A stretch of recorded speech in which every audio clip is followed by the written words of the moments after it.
peace and prosperity, not only in the region where crisis really created humongous challenges, but this will have global peace.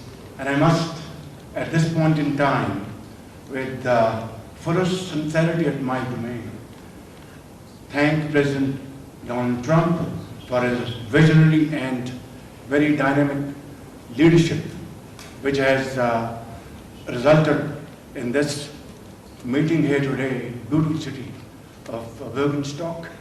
And I think here we are going to have wonderful discussions which will lead to hopefully very productive results in times to come. I'd like to thank Vice President Jerry Van for his very able leadership in leading the United States team, and my very dear brother, Prime Minister of Qatar. He's like a very dear and dear brother.